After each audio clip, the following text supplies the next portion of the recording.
రామ కథను వినరయ్యా, రామ కథను వినరయ్యా, ఇహపర సుఖములను సగే సీతా, రామ కథను వినరయ్యా. నమస్కారం అండి. అందరికీ శ్రీరామనవమి శుభాకాంక్షలు. మానవ జన్మ ఎత్తి అందరూ జీవితంలో ధర్మంగా ఎలా నడుచుకోవాలో, ఎలా జీవించాలో చేసి చూపిన దైవం శ్రీరాముడు. అందరి ఇష్టదైవం మన శ్రీరామచంద్రుడు. అటువంటి రాములవారు జన్మించిన శ్రీరామనవమి పండుగ సందర్భంగా రాములవారి తత్వాన్ని, శ్రీరామాయణాన్ని స్మరించుకుందాం. శ్రీరామ రామ రామేతి రమే రామే మనోరమే సహస్రనామ తత్తుల్యం రామనామవరాననే. శ్రీరాముడు శ్రీ మహావిష్ణువు అవతారం. త్రేతాయుగంలో రాక్షసుల బాధ తీవ్రమై దేవతలందరూ శ్రీ మహావిష్ణువును శరణు వేడగా విష్ణుమూర్తి శ్రీరాముడిగా, శ్రీ మహాలక్ష్మీదేవి సీతామాతగా అవతరించారు.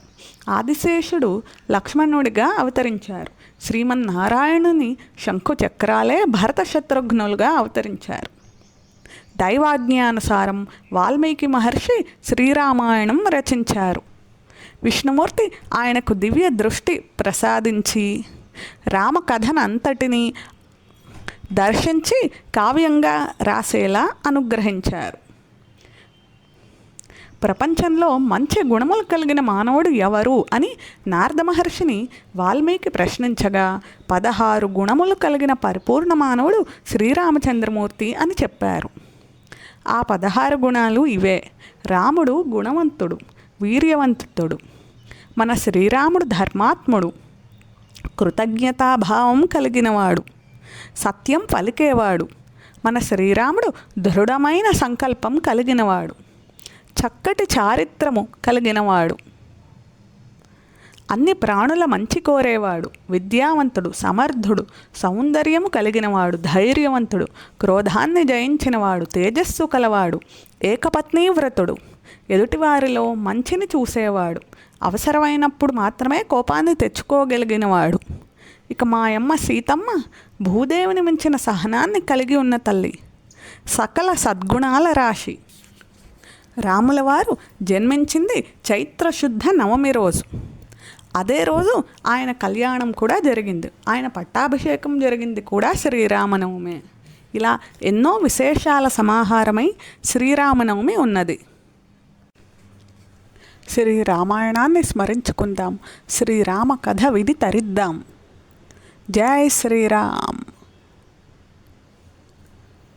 అయోధ్య నగరానికి మహారాజు దశరథ మహారాజు. ఆయనకు రాణులు 3: కౌసల్య, సుమిత్ర, కైకేయి. వారికి ఎంతకాలమో సంతానం కలగకుండా ఉంటే అప్పుడు వశిష్ఠ మహర్షి, విశ్వామిత్ర మహర్షి ఆజ్ఞానుసారం దశరథ మహారాజు పుత్రకామేష్టి యాగాన్ని నిర్వహించారు. అప్పుడు యజ్ఞకుండంలోంచి దివ్య పురుషుడు ఉద్భవించి దివ్య పాయసాన్ని దశరథ మహారాజుకి ఇచ్చారు. అప్పుడు రాణులు 3 ఆ పాయసాన్ని సేవించారు. అప్పుడు కౌసల్యాదేవికి శ్రీరామచంద్రుడు, సుమిత్రాదేవికి లక్ష్మణుడు శత్రుఘ్నుడు, కైకేయికి భరతుడు జన్మించారు. శ్రీరామచంద్రుడు దశరథ మహారాజుకి చిన్ననాటి నుంచి అత్యంత ఇష్టమైన పుత్రుడు. ప్రాణంగా చూసుకునేవారు. సకల విద్యలు, ధనుర్విద్యలు అన్నీ నేర్చుకున్నారు. విశ్వామిత్ర మహర్షి ఒకనాడు దశరథ మహారాజు వద్దకు వచ్చి రాక్షసుల్ని సంహరణం చేయడం కోసం రాముల వారిని తన ఆశ్రమానికి తీసుకెళ్తానని చెప్పారు. అప్పుడు దశరథుడు దుఃఖించి, అయ్యో రాముడు చిన్న బాలుడు, ఆయన్ని తీసుకువెళ్ళొద్దు అని చెప్పగా, ఇది నీ రాజకుల పురోహితుని ఆజ్ఞ అని చెప్పి రామలక్ష్మణుల్ని తీసుకుని వెళ్తాడు విశ్వామిత్రుడు. అప్పుడు విశ్వామిత్రుడు రామలక్ష్మణులకు బల, అతిబల ఇంకా వివిధమైన దివ్య శస్త్రాలను ప్రసాదిస్తారు. రామలక్ష్మణులు వెళ్తుండగా దారిలో ఒక రాయికి రాములవారి పాదం తగిలి ఆ రాయి అహల్య అనే మునిపత్నిగా మారింది. అప్పుడు విశ్వామిత్రుడు ఇలా చెప్తారు, ఇంద్రుడు మాయా రూపమున వచ్చి మాయారూపంలో గౌతమునిలా వచ్చి అహల్యని మోహించాడు. అప్పుడు గౌతముడు అహల్యను రాయి వైపోమని శపించాడు. ఇంద్రుని కూడా శపించాడు. ఆనాటి నుంచి అహల్య ఇలా రాయి రూపంలో ఉంది. మళ్ళీ ఒక మహాపురుషుడి పాదస్పర్శ తగిలినప్పుడు ఆవిడకి విముక్తి వస్తుందని చెప్పాడు. అట్లా అహల్యకి శాప విమోచనం జరిగింది. మిథిలా నగరంలో జనకుడు తన కుమార్తె సీతాదేవికి స్వయంవరం ఏర్పాటు చేశారు. ఎవరైతే శివధనుస్సును ఎక్కుపడతారో వారే సీతాదేవిని వివాహం ఆడతారని ప్రకటిస్తారు. అప్పుడు విశ్వామిత్రుడు రామలక్ష్మణులను తీసుకుని ఆ యొక్క స్వయంవరానికి వెళ్తాడు. వచ్చిన రాజులు ఎవ్వరూ ఆ శివధనుస్సును ఎక్కుపెట్టలేకపోతారు. అప్పుడు రాముల వారు ఆ శివధనుస్సును ఎక్కుపెట్టి దాన్ని భంగపరుస్తారు. అప్పుడు సీతాదేవి రాముల వారి మెడలో వరమాల వచ్చి వేస్తుంది. అప్పుడు జనకుడు గౌరవప్రదంగా రాముల వారిని సీతాదేవిని వివాహం చేసుకోమని కోరగా, అయ్యా మా తండ్రి దశరథ మహారాజు గారి అనుజ్ఞ తీసుకోవాలి, ఆయన దగ్గరకు మీరు సగౌరవంగా వెళ్ళి ప్రార్థించండి అని చెప్తారు. అప్పుడు జనకుడు తన పరివారంతో కానుకలతో దశరథ మహారాజు వద్దకు వెళ్ళి తమ 4 పుత్రికలకు దశరథ మహారాజు యొక్క 4 కుమారులతో వివాహం చేయమని ప్రార్థిస్తారు. అలా ఒక శుభముహూర్తమున శ్రీరామ నవమి నాడు శ్రీరాముల వారి కళ్యాణం జరుగుతుంది. రాముల వారికి సీతాదేవితో వివాహం జరుగుతుంది. ఆ తర్వాత దశరథ మహారాజు రాముల వారిని మహారాజుగా చేద్దామని నిర్ణయిస్తారు. కానీ కైకేయీదేవి మందర మాయమాటలు విని తన పుత్రుడైన భరతుడికే రాజ్య సింహాసనం దక్కాలని, రాముడు 14 ఏళ్ళు వనవాసానికి వెళ్ళాలని షరతు విధిస్తారు. దశరథుడు ఎంతో కుంగిపోతాడు. రాముల వారికి ఈ విషయాన్ని నివేదిస్తాడు. అప్పుడు తప్పకుండా పితృవాక్య పరిపాలన కోసం తాను 14 ఏళ్ళు వనవాసం చేస్తానని చెప్తారు శ్రీరామచంద్రుల వారు. రాముడు, సీతాదేవి, లక్ష్మణుడు అడవులకు బయలుదేరతారు నారచీరలు కట్టుకుని. అప్పుడు గంగా నదికి అటువైపుగా గుహుడు ఆయనకు ఆతిథ్యం ఇస్తారు. అలా వారు పంచవటిలో సంచరించుచుండగా శూర్పణఖ అనే రాక్షసి రామలక్ష్మణుల్ని మోహించి సీతాదేవిని చంపబోవడానికి రాగా లక్ష్మణుడు కోపంతో ఆమె ముక్కు చెవులు కత్తిరిస్తాడు. అప్పుడు ఆమె తన అన్న అయిన మహారాక్షసుడు రావణుని వద్దకు వెళ్ళి జరిగిందంతా చెప్పగా, సీతాదేవి అద్భుత సౌందర్యవతిని, ఆమెను అపహరించాలని శూర్పణఖ రావణాసురునితో చెప్తుంది. అప్పుడు రావణాసురుడు మారీచుడిని మాయ బంగారు లేడిగా మారి సీతారాముల్ని మాయ చేసి రాముని తీసుకురమ్మని చెప్తారు. ఇప్పుడు సీతాదేవి ఆ బంగారు మాయాలేడిని చూసి, స్వామి ఈ బంగారు మాయాలేడిని తీసుకురండి అని చెప్తుంది. అప్పుడు రాముల వారు వెళ్తారు. అప్పుడు ఆ మారీచుడు మాయారాక్షస పన్నాగంతో హా సీత, హా లక్ష్మణ అని రాముల వారి గొంతును అనుకరిస్తూ అరుస్తాడు. అప్పుడు సీతాదేవి భయపడి లక్ష్మణుని కూడా వెళ్ళమంటుంది. అప్పుడు లక్ష్మణుడు లక్ష్మణరేఖ గీసి, తల్లి దీన్ని దాటవద్దు, నీవు క్షేమంగా ఉండు, నేను అన్నగారి వద్దకు వెళ్తానని చెప్తాడు. అప్పుడు లక్ష్మణుడు రాముని వద్దకు వెళ్ళగా ఆ మాయాలేడిని సంహరిస్తాడు రాముడు. ఇదంతా మాయ అని గ్రహించి వారు పరుగున సీతాదేవి వద్దకు వెళ్తుంటారు.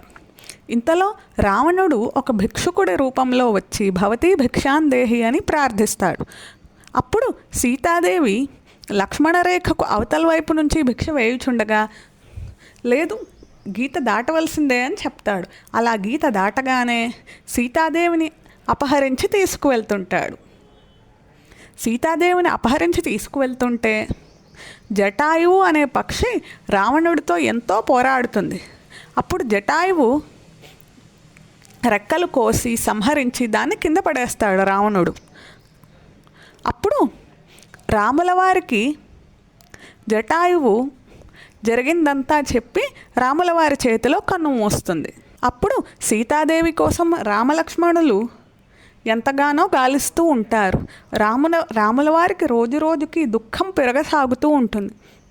అప్పుడు ఒకనాడు ఒక వృద్ధ బ్రాహ్మణుడు ఎదురయ్యి వేదాంగాల ప్రశ్నలు అడుగుతాడు. అప్పుడు రాముల వారు, హనుమ, నేను నిన్ను గుర్తుపట్టాను అంటారు. అప్పుడు ఆ బ్రాహ్మణుడి రూపంలో ఉన్న హనుమ తన నిజస్వరూపంలోకి వచ్చి వారి పాదాలకు నమస్కరించి, స్వామి, ఎంతో కాలంగా నేను తపస్సు చేస్తున్నది మీ గురించే అని చెప్తారు. అప్పుడు కిష్కింధరాజైన సుగ్రీవుని వద్దకి శ్రీరామచంద్రుల్ని తీసుకెళ్తారు. సుగ్రీవుని యొక్క రాజ్యాన్ని, పత్నిని అతని అన్న అయిన వాలి బలంతో, వరగర్వంతో చేజిక్కించుకుంటాడు. వాలికి ఒక వరం ఉంది. ఎవరైతే తన ఎదురుకుండా నిల్చుని యుద్ధం చేస్తున్నారో వారి బలమంతా వాలికి వచ్చేస్తుంది.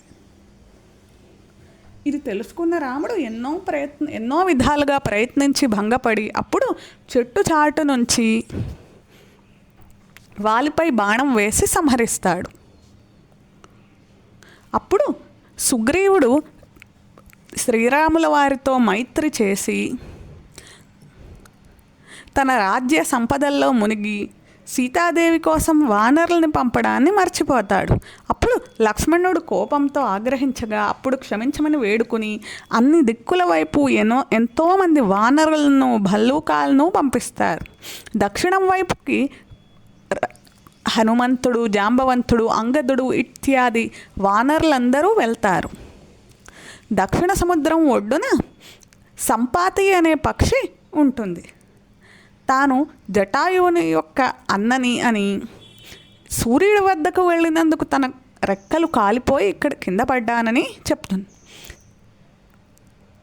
సముద్రం అవతల రావణలంకలో తనకు సీతాదేవి దర్శనం అవుతోందని చెప్తుంది. వెంటనే ఆ సంపాతికి కాలిపోయిన రెక్కలు పుట్టుకొచ్చాయి. అప్పుడు అక్కడున్న వానరులు ఇంత పెద్ద సముద్రాన్ని దాటి ఆ మాయాలంకలోకి చేరుకోవడం ఎలా అని మదనపడతారు.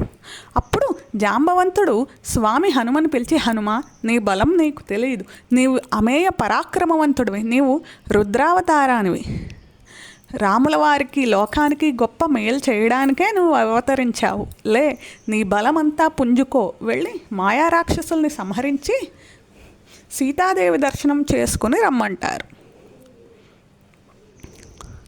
అప్పుడు హనుమంతుడు కొండయంతగా తన శరీరాన్ని పెంచి అక్కడి గంధమాదన పర్వతంపై నించుని సముద్రంలోకి గాల్లోకి ఎగిరి ప్రయాణిస్తూ లంకను చేరుకుంటారు. లంకకు వెళ్ళగానే ఒక చిన్న దోమ కంటే చిన్న శరీర ఆకారంలోకి మారిపోయి అక్కడి మాయలన్నీ దాటుకుని లంక అంతా వెతకసాగారు. ఎంతకీ సీతా అమ్మవారు దొరకలేదు.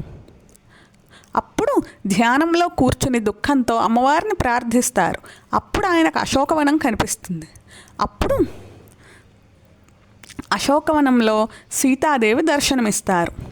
అర్ధరాత్రి అందరూ నిద్రపోవుచుండగా హనుమంతుడు దోమ కంటే చిన్న శరీరాకృతిలో సీతాదేవి కూర్చుని ఉన్న అశోక వృక్షము దగ్గరకు వెళ్ళి రామకథను చెప్పసాగారు. అప్పుడు సీతాదేవి దుఃఖంతో ఎవరు అని ప్రశ్నించగా తాను హనుమంతుణ్ణని, తాను రాములవారి దూతనని రాములవారి అంగుళీకం అమ్మవారికి చూపిస్తారు. అప్పుడు సీతాదేవి అది నమ్మి రాములవారు ఎలా ఉన్నారని కుశల ప్రశ్నలు వేస్తారు. ఎంతో దుఃఖిస్తారు. అమ్మ, రాములవారు కూడా ఎంతో దుఃఖిస్తున్నారు, మిమ్మల్ని నేను తప్పకుండా ఇప్పుడే మీరు నా వీపుపై కూర్చోండి, నేను తప్పకుండా మిమ్మల్ని శ్రీరాముల వారి దగ్గరకు తీసుకెళ్తాను అని చెప్తారు.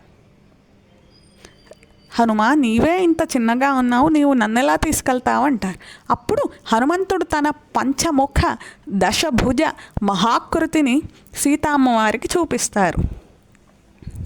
హనుమ, నీ శక్తి నాకు తెలుసు, కానీ రాములవారే రావణుని సంహరించి నన్ను తీసుకువెళ్ళాలి అని చెప్తారు సీతమ్మవారు.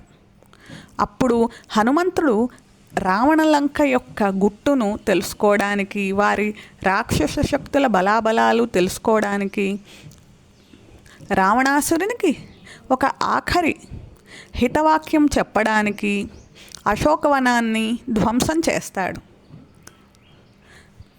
అది తెలుసుకుని రావణాసురుడు పంపించిన సైన్యాన్ని హతమారుస్తాడు. అప్పుడు ఇంద్రజిత్తు బ్రహ్మాస్త్ర ప్రయోగం చేస్తాడు హనుమంతుడిపై. అప్పుడు బ్రహ్మదేవుడు బ్రహ్మాస్త్రం నిన్ను బంధించదు హనుమా అని వరమిచ్చినా కూడా దానికి కట్టుబడి రావణాసురుని సభకు వెళ్తాడు. అక్కడ రావణాసురుడికి హితబోధ చేస్తాడు హనుమంతుడు. రావణ, ఇప్పటికైనా నీ బుద్ధి మార్చుకుని రాములవారి పాదములకు శరణ వేడి సీతామాతను అప్పగించు, లేకపోతే నీకు మరణం తప్పదని చెప్తాడు. రావణుడు ఆగ్రహంతో హనుమంతుని యొక్క తోకకి నిప్పు పెడతాడు. అప్పుడు వాయుపుత్రుడైన హనుమంతుడు ఆ యొక్క లంకనంతటినీ తన వాలాగ్నితో దగ్ధం చేస్తాడు. అప్పుడు హనుమంతుడు సీతామాత దగ్గర ఆజ్ఞ పుచ్చుకుని సీతాదేవి యొక్క ముద్రను తీసుకుని శ్రీరాముని వద్దకు వచ్చి ముద్రిక చూపించి, సీతాదేవి ఎంతో దుఃఖిస్తున్నది, మనం తొందరగా వెళ్ళాలి ప్రభు అని చెప్తారు. అప్పుడు ఒక శుభముహూర్తాన వారు దక్షిణ దిక్కుగా వెళ్తారు. రాముల వారు, లక్ష్మణుడు, సుగ్రీవుడు తమ వానరసేనలంతటితో కలిసి రావణునిపై యుద్ధానికి వెళ్తారు. అప్పుడు దక్షిణ సముద్రాన ఉన్న సముద్రుడు సముద్రుని దారి ఇమ్మని కోరగా సముద్రుడు స్పందించడు. అప్పుడు రాముడు కోపంతో ధనుష్టంకారం చేస్తాడు. దాంతో సముద్రుడు భయపడి నమస్కరించి, అయ్యా నేను జడుడను, నన్ను క్షమించండి, నాపైన ఒక సేతువు నిర్మించి మీరు లంకకి వెళ్ళండి అని చెప్తారు. అప్పుడు నలుడు, నీలుడు ఇతర వానరుల సాయంతో చక్కటి సేతువును నిర్మించి లంకకు వెళ్తారు శ్రీరామచంద్రుడు. అప్పుడు ఘోర యుద్ధం జరుగుతుంది. మేఘనాథుడు ఎన్నో మాయా అస్త్రశస్త్రాలతో, నాగాస్త్రాలతో రామలక్ష్మణుల్ని బంధిస్తారు. అప్పుడు సాక్షాత్తు గరుడుడే వైకుంఠం నుంచి వచ్చి ఆ నాగపాశాలని ధ్వంసం చేస్తాడు. అలాగే ఇంద్రజిత్తు వేసిన మరో తీక్ష్ణ మహాశక్తి బాణంకి లక్ష్మణుడు మూర్ఛనొందగా హనుమంతుడు సంజీవని పర్వతం తీసుకొచ్చి లక్ష్మణుని మరియు ఇతర వానరుల ప్రాణాలు కాపాడుతాడు. అప్పుడు రాముల వారు రావణాసురుని సంహరిస్తారు. అప్పుడు రాములవారు సీతాదేవిని, సీత నీవు గొప్ప పతివ్రతమని నాకు తెలుసు, కానీ లోకానికి రుజువు చేయవలసిన సమయం ఆసన్నమైంది అంటారు. అప్పుడు సీతాదేవి అగ్నిదేవునికి నమస్కరించి అగ్నిలో నిల్చుంటుంది. అప్పుడు అగ్నిదేవుడు ప్రత్యక్షమై, తల్లి జగన్మాత, నీవు సాక్షాత్తు మహాలక్ష్మివి, నీవు అగ్ని కంటే పునీతవు, నీవు నించున్నందువల్ల నేనే పునీతుడనైనానని చెప్తాడు. అప్పుడు విభీషణుడు తమ పుష్పక విమానంలో రాములవారు, సీతాదేవి, హనుమంతుడు, లక్ష్మణుడు వీళ్ళందరూ కూర్చోగా వాళ్ళు అయోధ్యకు బయలుదేరతారు. అయోధ్యలో భరతుడు సాదరంగా ఆహ్వానం తెలిపి ఒక శుభముహూర్తాన రాములవారు తిరిగి మహారాజుగా పట్టాభిషేకం చెందుతారు. ఒక శుభముహూర్తాన శ్రీరామ పట్టాభిషేకం జరిగింది. దానికి ప్రతీకగా నేటికి శ్రీరామనవమి నాడు మర్నాడు మన దేవాలయాల్లో రామ పట్టాభిషేకాన్ని నిర్వహిస్తారు. మన తెలుగునాట భద్రాచలం, ఒంటిమిట్ట ప్రముఖమైన శ్రీరామ క్షేత్రాలు. భద్రాచలంలో శ్రీరామ దేవాలయాన్ని శ్రీరామదాసు అయిన కంచర్ల గోపన్న కట్టించెను. అతడు తానిషా ప్రభువు వద్ద ఉద్యోగం చేస్తూ శ్రీరాముల వారి ఆజ్ఞానుసారం చక్కటి ఆలయాన్ని నిర్మిస్తాడు. కానీ తానిషా ప్రభువులకు అది నచ్చక రామదాసుని విపరీత చిత్రహింసలకు గురి చేసి కారాగారంలో బంధిస్తారు. అప్పుడు రామదాసుని కాపాడడానికి సాక్షాత్తు రామలక్ష్మణులే రామోజీ లక్ష్మోజీ పేరుతో తానిషా ప్రభు కల్లో కనపడి రామ మాడలైన బంగారు నాణాలను ఇస్తారు. అప్పుడు తానీషా రామదాసుకి క్షమాపణ చెప్పి జైలు నుంచి విడిపిస్తారు. అలా ఒక గొప్ప మహిమాన్విత క్షేత్రం భద్రాచలం. మరియు ఒంటిమిట్టలోని శ్రీ కోదండరామస్వామి దేవాలయం అత్యంత ప్రముఖమైనది. అక్కడ చైత్ర పౌర్ణమి నాడు రాత్రి పండు వెన్నెల కాంతుల్లో శ్రీరామచంద్రుల వారికి సీతామాతకి కళ్యాణం నిర్వహిస్తారు.